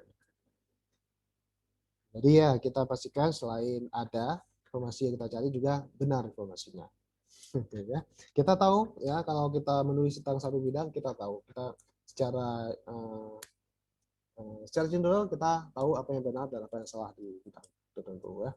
Kita ada sense itu kalau kita udah ahli atau udah sering menulis tentang bidang itu. Nah, ya itu untuk literature review. Tentang satu lagi mungkin perlu saya sampaikan di sini untuk memperjelas lagi bahwa ada sesuatu yang baru. Di akhir literature review kita bisa menyebutkan secara kita sebutkan secara eksplisit di situ bahwa memang ada yang belum diketahui. Dan boleh juga, tergantung jurnal, kadang-kadang kita boleh membuat ada satu heading namanya the current study, penelitian sekarang, atau penelitian ini. Jadi di dalam the current study itu kita kasih tahu lagi, kita ulang lagi bahwa topik sebelumnya sudah diteliti tentang ini, tapi ini masih belum diteliti. Bisa kita ulang dengan kata-kata yang berbeda ya, dan lebih komprehensif dibandingkan dengan yang di introduction.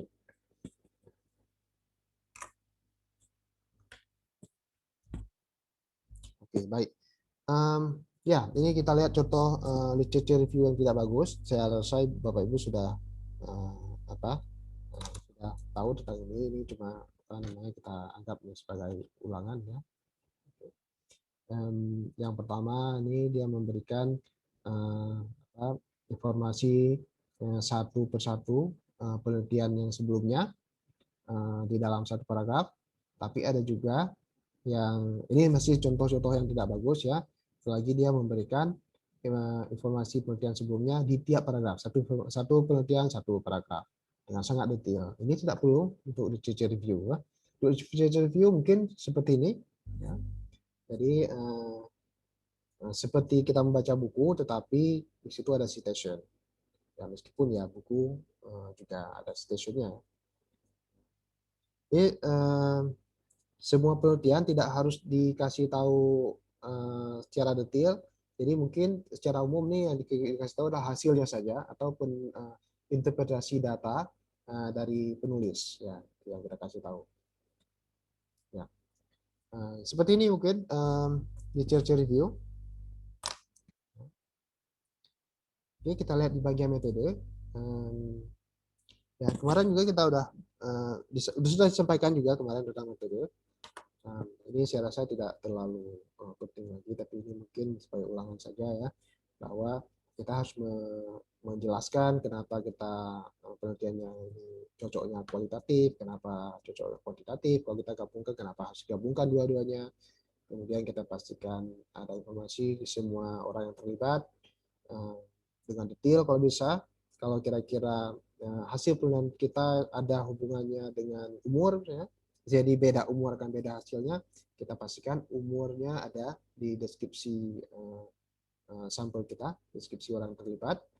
Kemudian alat yang digunakan, instrumennya dijelaskan lebih detail. Kalau instrumen itu kita buat sendiri, kita harus menjelaskan konstruknya, konstruk yang digunakan, kemudian hasil tryout-nya, berapa reliabilitas dari sampel dari instrumen kita harus kita jelaskan. Kalau kita mengambil punya orang, kita cuma tinggal menjelaskan aja reliabilitas instrumennya menurut dia yang sudah dia analisa, ya. Kalau belum, ya kita harus analisa sendiri. Itu kalau kuantitatif, ya. Ya, kemudian di data koleksi, cara mengambil data, yaitu bagaimana cara menggunakan instrumen tersebut. Oke, kemudian terakhir, bagaimana cara kita menganalisa data, ya. Oke, untuk kuantitatif, kita menggunakan instrumen dan berdasarkan siapa instrumennya. Tapi kalau kualitatif, kita menggunakan framework, siapa dan kenapa framework itu kita gunakan. Dari beberapa framework yang ada, kita menggunakan framework itu, kenapa framework itu cocok. Nah, di sini, di waktu menulis artikel yang berbahaya, ya, kalau kita melupakan research ethic, justru kita harus kasih tahu bahwa orang yang para partisipan memang setuju datanya diambil untuk penelitian.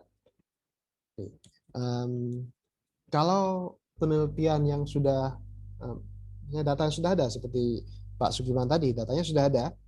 Nah, tanggung jawab kita harus kita minta izin dari responden untuk kita gunakan datanya untuk penelitian. Nah, kalau kita tidak minta izin dan kita memilih untuk tidak mengatakannya di paper kita, oke, daripada kita kasih tahu tidak minta izin, meskipun ya lebih bagus, misalnya lebih bagus kita ya sudah tidak kasih tahu tentang ada izin itu. Itu boleh kita lakukan di situ, tapi bisa penelitian kita dianggap tidak etis. Jadi reviewer biasanya menganggap kita tidak melakukannya. Nah, kalau kita tidak kita kasih tahu, berarti kita nggak lakukan. Tapi kalau tidak kita lakukan tapi kita kasih tahu, ya kita yakin nih kalau kita minta izin dari mahasiswa PPL nih pasti mereka setuju, nggak ada yang menolak pasti. Ya kita kasih tahu aja, ya, kita misalnya kita kasih tahu aja kita sudah minta izin. Itu itu tidak etis, sangat tidak etis, ya. Itu satu orang membaca paper kita, satu orang yang tertipu, selanya kita mencoba meskipun dengan tanpa niat, tapi kita sudah membohongi banyak orang. Semakin banyak orang membaca, semakin banyak orang dibohongi.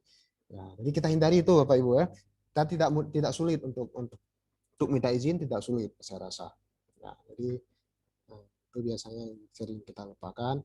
Jadi paper-paper yang masuk ke kami lihat juga yang banyak yang nggak mencantumkan itu, mencantumkan etik, ya, inform concern-nya.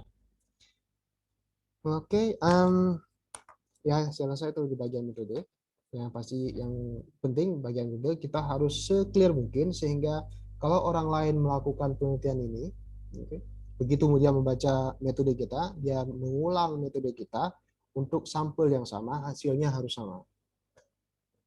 Jadi waktu menulis bagian method, kita pastikan betul-betul kita ingat baik-baik tujuan itu, bahwa kalau orang melakukan penelitian lagi yang sama, itu sampel yang sama dengan menggunakan cara-cara yang kita deskripsikan di bagian paper kita, di bagian metode kita, hasilnya bisa sama. Jadi untuk mencapai itu, semua langkah-langkahnya harus kita jelaskan dengan detail. Jadi tidak bisa hanya satu paragraf kecil untuk menjelaskan metode penelitian kualitatif misalnya, ya, yang memerlukan banyak sekali uraian, ya. Dan juga penelitian kuantitatif kita harus menjelaskan menggunakan tes apa, datanya kita bagaimana kita mempersiapkan datanya. Kalau ada datanya yang hilang, apa yang kita buat untuk mensubstitut biar data tersebut bisa tetap ada. apakah datanya normal atau tidak normal, apa namanya, p-value berapa yang kita gunakan, kenapa yang p-value itu kita gunakan, kenapa nggak gunakan lebih besar atau lebih kecil sedikit lagi. Nah, jadi harus detail, harus betul-betul detail. Jadi biar ya orang yang membaca penelitian kita puas ya. Dan kalau dia mau melakukan penelitian yang sama, dia akan mendapatkan hasil yang sama. Nah, kalau setelah kita tulis metode, kita baca sendiri, masih ada dan kita rasa nih orang belum bisa mengikuti, nah kita harus coba merevisi bagian-bagian mana yang kira-kira kurang sehingga orang lain bisa menduplikasi. Nah, oke, di bagian ini sekarang kita sampai ke bagian yang Pak Sukiman tanya tadi ya, nasi sudah jadi bubur. Oke ya, ya artinya data sudah ada, ya. Data kita sudah ada nih, sudah penelitian sudah kita lakukan, baik itu memang penelitian yang kita sengaja lakukan ataupun memang data sudah ada, data yang lain kita ambil gunakan untuk penelitian. Nah, tentu data yang seperti itu banyak sekali kekurangannya pasti, ya karena kita tidak rencanakan, ya. Ataupun perencanaannya kurang matang, oke, sehingga pas dapat data datanya kurang lengkap, yaitu kita sebut nasi sudah jadi bubur. Sekarang kita cari bawang sedikit, kita cari ayam supaya jadi bubur ayam. Nah, itu tugas kita. Ya, kalau nasi sudah jadi bubur. Nah, ini mungkin saran-saran yang ada di sini mungkin banyak yang cocok untuk kuantitatif, ya. Jadi mungkin ada juga yang bisa kita lihat nanti bisa cocok untuk kuantitatif, ya. Nah, misalnya untuk kuantitatif kita cari korelasi, ternyata korelasinya nggak ada. Oke. Ya, boleh saja paper kita publish apa itu namanya negative result, artinya hasil yang tidak bagus, hasil yang negatif result. Boleh aja kita publish dan kadang memang bisa kita publish, ya. Tetapi kalau memang tidak menarik untuk dipublish data tersebut, kalau data kita besar, kita bisa pisah-pisah seperti tadi untuk mendapatkan korelasi. Misalnya kalau untuk anak-anak saya nggak ada korelasi, kita ambil umur yang lebih tua sedikit lagi, mungkin untuk mereka ada korelasi. Beberapa waktu yang lalu kami membuat penelitian tentang hubungan antara koneksi internet dengan keyakinan guru terhadap keberhasilan siswanya belajar.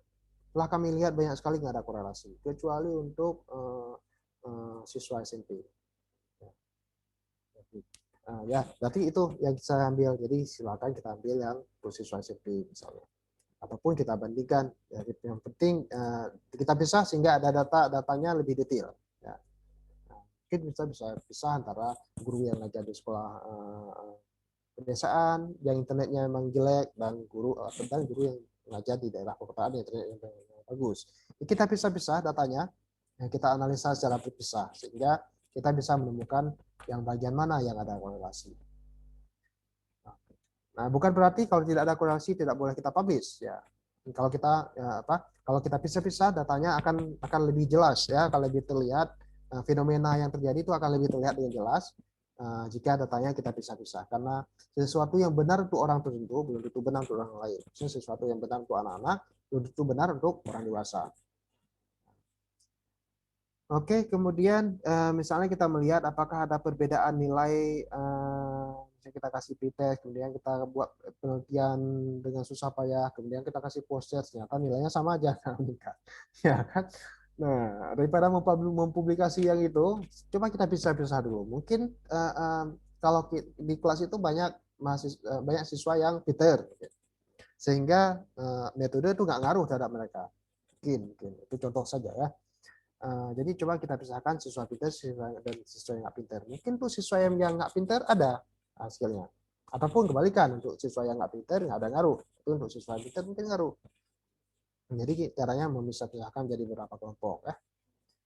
Oke, satu, nothing works, ya. Itu terjadi juga Bapak Ibu, ya, sudah buat penelitian, sudah kasih kuesioner banyak-banyak, ya, sudah mengunjungi berbagai sekolah, memberikan angket, ternyata hasilnya nothing works, ya, semua hasilnya nggak bagus. Nah, kita review, kita refleksi, bagian mana yang salah kita lakukan. Ya. Mungkin ada salah treatment, okay. Mungkin kita lupa memisahkan antara siswa yang rajin dengan siswa yang nggak rajin, ataupun siswa yang rajin kita letakkan di kelompok yang rajin, siswa yang nggak rajin kita letakkan di kelompok yang nggak rajin. Nah, kita refleksi, kita lihat di mana kekurangan, habis itu kita lakukan penelitian lagi. Ya. Jangan sekali-kali, oke, kita tetap mempublikasi paper itu, menulis paper untuk penelitian itu, kemudian di akhirnya kita buat limitation. Tapi limitation yang sangat mempengaruhi hasil, yang tidak yang sangat fundamental, kan? Jadi kecuali yang limitation sedikit mungkin sampelnya kurang banyak mungkin, sehingga hasil kita mungkin kurang bisa generalisasi untuk konteks lain. Tapi kalau kita katakan metode kita mengajarnya salah, ya sulit ya untuk bisa diterima publikasi. Kita katakan hasilnya mereka tidak naik nilainya itu karena kami tidak meletakkan mereka di level mereka masing-masing. Jadi itu tentu tidak bisa kita publikasi ya. Sebentar, saya bisa pindahkan ini.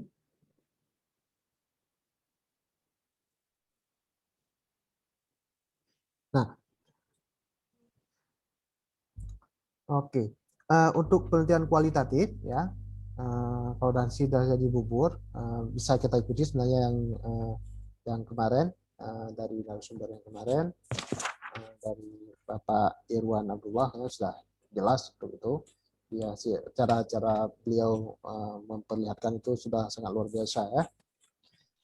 Oke, kita lihat yang selanjutnya yaitu hasil ya.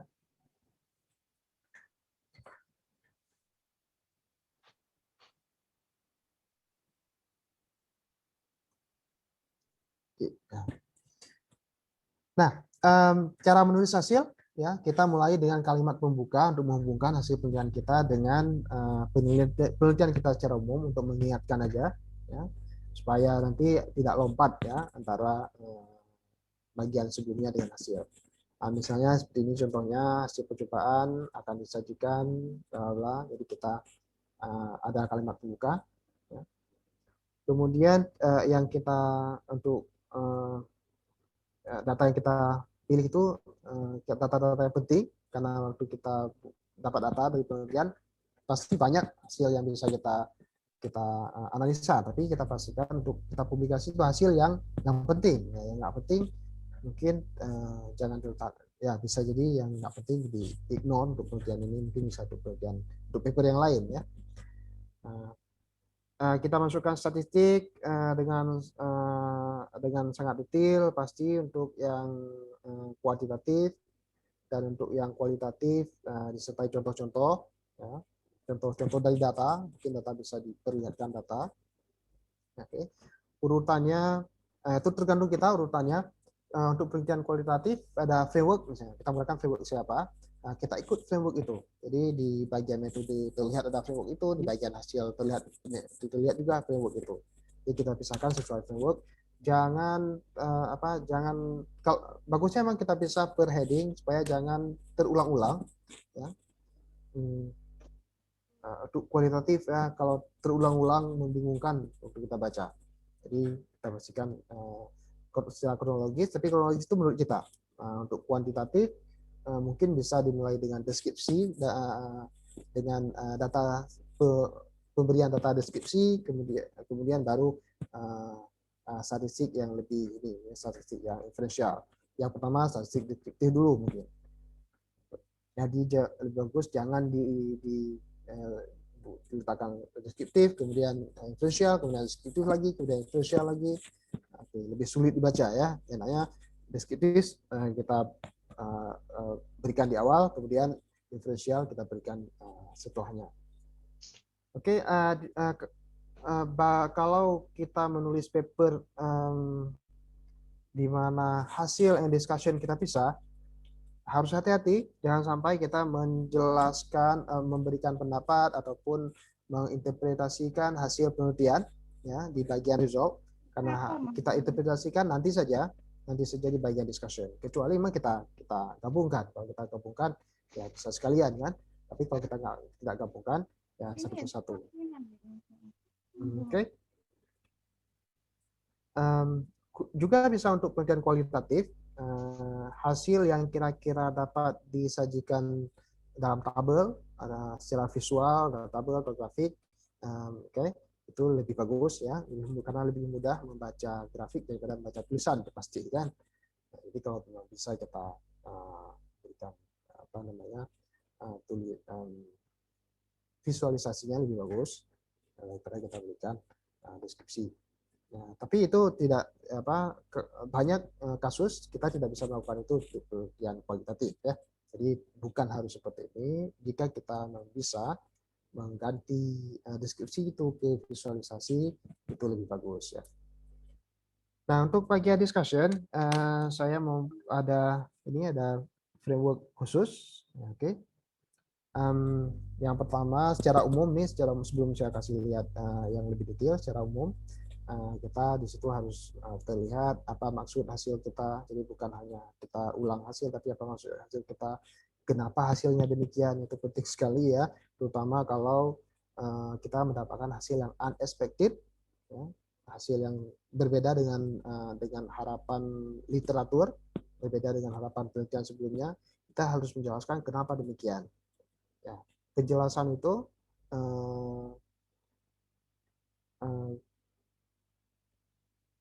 lebih meyakinkan kalau kita mengambil citation untuk menjelaskan kenapa. Kemudian kita harus kasih lihat, harus tulis di studi yang jelas kenapa hasil kita, baik itu hasil yang diharapkan maupun hasil yang diharapkan, kenapa hasil kita itu penting. Nah, kalau ada hasil yang tidak bisa dijelaskan, oke. Ya, kita tidak bisa menjelaskan, atau kita bisa menjelaskan dan berpura-pura orang percaya, oke. Sebaiknya hasil itu tidak usah dimasukkan ke hasil penelitian kita. Kalau ada hasil tidak bisa kita cari penjelasannya, atau kita tidak cukup waktu untuk mencari penjelasan terhadap hasil itu, jangan kita tulis di situ. Ya. Oke. Struktur discussion. Mungkin nih untuk lebih jelas ya share screen lain ya untuk struktur discussion. Ada struktur yang sangat bagus yang saya baca untuk struktur discussion. Stop sharing dulu ya.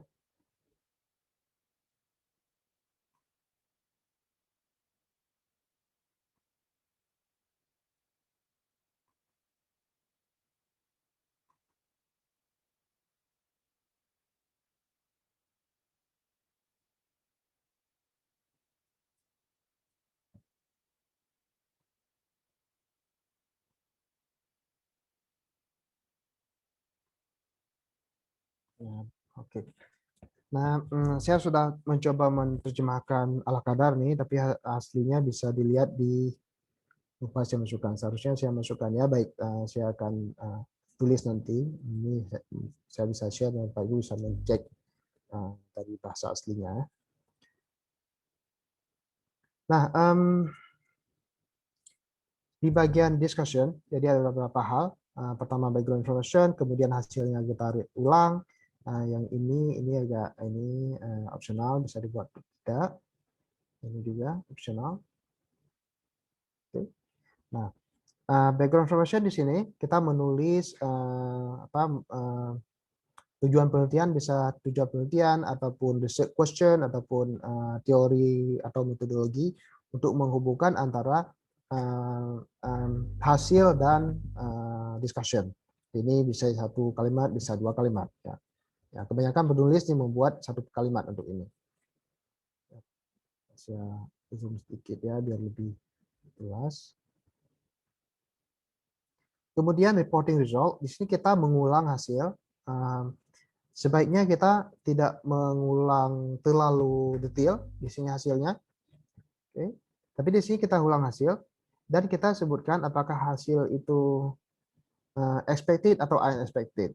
hasilnya misalnya hasil yang sesuai dengan teori, yang sesuai dengan harapan kita atau sesuai dengan hipotesa kita, ataupun hasil yang tidak sesuai hipotesa kita sebutkan di sini. Kita dengan eksplisit kita kasih tahu ya hasil yang tidak dapat diharapkan dan hasil yang dapat diharapkan. Jadi kita tulis kembali. Oke. Nah, tapi tidak hanya sampai di sini, ya kita ini boleh mensummarize jika diperlukan. Jika hasilnya terlalu banyak di sini kita bisa mensummarize. Kemudian baru bagian penting. Ini bagian commenting on result. Ini bagian yang harus ada di discussion. Nah, jadi untuk mempermudah biar discussion kita banyak, karena discussion itu memang salah satu bagian yang harus banyak, lebih banyak dari hasil mungkin di satu penelitian, satu paper. Kita pastikan kita ikut ini, kalau kita ikut pola yang diajukan oleh ahli. Ini saya ambil dari satu penelitian orang sebelumnya, saya share nanti artikel aslinya ya. Oke, kemudian interpreting result, penulis mengambil kesimpulan umum berdasarkan hasil penelitian. Oke, kemudian yang ini mengatakan di bagian ini kita kasih tahu apa maksud dari hasil penelitian kita. Ya, apa yang bisa disimpulkan dari hasilnya. Oke. Kemudian untuk menjelaskan hasilnya, menjelaskan apakah kenapa hasilnya demikian, kita bisa membandingkan dengan literature. Ataupun kita mau mensupport dengan penelitian sebelumnya, mau meyakinkan bahwa penelitian saya ini memang expected, bisa dipahami, bisa diterima karena penelitian sebelumnya juga menemukan hal yang sama. Oke, bagian ini di bagian comparing result with literature. Kemudian di sini kita jelaskan hasil penelitian kita yang tidak sesuai dengan harapan. Oke ya. Nah, ini di sini ini bagian yang sulit biasanya. Kita mungkin harus duduk berjam-jam untuk memikirkan kenapa kira-kira hasilnya demikian. Oke. Ya. Nah, kita pastikan kita support dengan citation untuk meyakinkan bahwa wajar aja hasil seperti ini. Ini bagian yang sangat menarik dibaca. Seharusnya ya pembaca sangat menarik waktu membaca bagian ini karena dia mengetahui hal baru. Jadi saat ada hasil yang berbeda dengan literatur, itu bisa jadi bad news untuk kita karena harus kita jelaskan, tetapi pada waktu yang bersamaan ini good news ya. Inilah yang menimbulkan novelty yang baru yang kita tidak prediksi sebelumnya. Ya, oke, kita bisa gunakan contoh ataupun citation untuk memperkuat penjelasan kita. Nah, kemudian baru kita buat generalisasi untuk penelitian yang kualitatif. Dan walaupun memang bukan untuk mengeneralisasi, tetapi kita bisa mengatakan bahwa hasil penelitian kita ini bisa applicable untuk konteks di luar penelitian kita karena kita harus jelaskan kenapa. Nah, untuk membuat semacam ada generalisasi untuk hasil penelitian yang kualitatif, meskipun memang bukan untuk generalisasi penelitian kualitatif ya. Nah, tapi kalau untuk kuantitatif di sini kita tinggal membuat suatu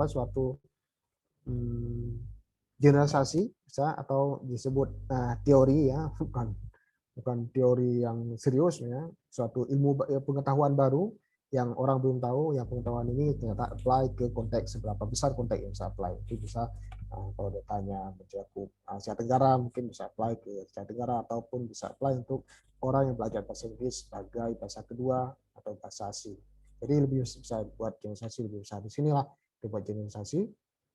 Nah, kemudian jika memang masih perlu silakan dibuat ringkasan, tapi jika tidak perlu bisa di skip ini. Kemudian jangan lupa kita kasih tahu apa limitation dari penelitian kita. Kemudian kita kasih tahu juga di situ bahwa apakah limitation ini mempengaruhi hasil? Oke. Ya, apakah limitation ini bisa jadi membuat hasil penelitian kita salah atau nggak apa-apa meskipun ada limitation ini ternyata tidak menjadi masalah. Nah, di sini kita bisa mensuggest penelitian selanjutnya untuk supaya limitation ini tidak ada. Ya. Ya, di sini bisa kita suggest ya. Jadi di sini juga tempat lain untuk melihat penelitian apa lagi bisa kita lakukan. Dan nanti di paper kita, di introduction, kita bisa kasih tahu, walaupun penelitian ini sudah dilakukan, tetapi misalnya sampel yang mereka gunakan sedikit. Sehingga menurut si A, kalau sampel segini itu untuk mengeneralisasinya masih harus cautious. Nah, di penelitian kami memiliki sampel misalnya 2.000 orang yang pasti sampel besar dan bisa menjawab lebih akurat, hasilnya akan lebih akurat. Jadi di sini juga kita untuk pembaca atau future researcher di sini bisa melihat apa aja kekurangan penelitian ini yang bisa ditutupi kalau dilakukan penelitian yang lain ya.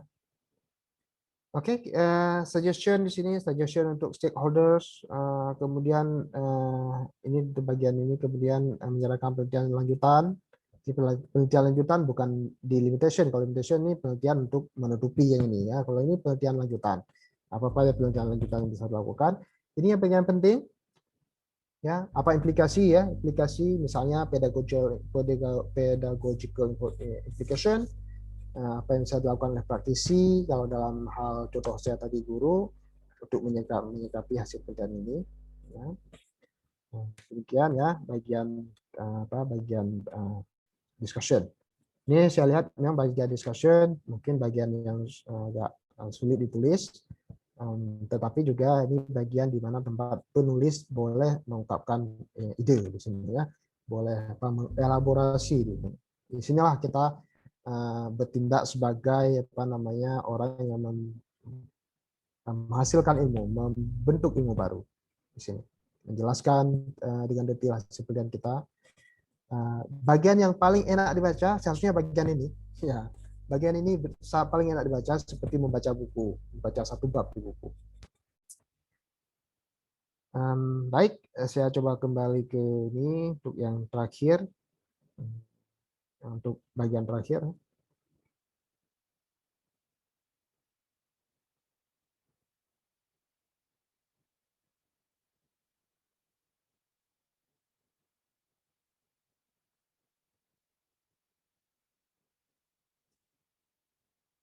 Ya, conclusion ya. Ringkasan hasil penelitian ya, pasti ini conclusion bagian yang termudah. Oke. Nah, begitu udah ada hasil kita udah bisa membuat conclusion ya. Kemudian jika implication-nya itu beda jurnal, beda cara mereka, juga beda author, beda cara mereka, kadang-kadang jurnal menerima cara-cara berbeda. Dan satu kata jurnal yang boleh implikasinya dan limitation-nya kita letakkan setelah discussion, sebelum conclusion, boleh juga setelah conclusion. Ada jurnal yang memang suggest setelah kita letakkan di bagian conclusion, dia menyuruh kita memindahkannya ke bagian discussion, di akhir discussion. Jadi kalau kita sudah punya di bagian discussion, kita harus ulang di bagian conclusion. Kalau memang jurnal mau nanti di bagian conclusion, mereka akan suggest kita memindahkannya aja. It's very easy ya. Ya, kalau kita udah punya memindahkan is very easy. Ya, saya rasa itu untuk cara menyajikan novelty tersebut itu ke bagian-bagian dari paper.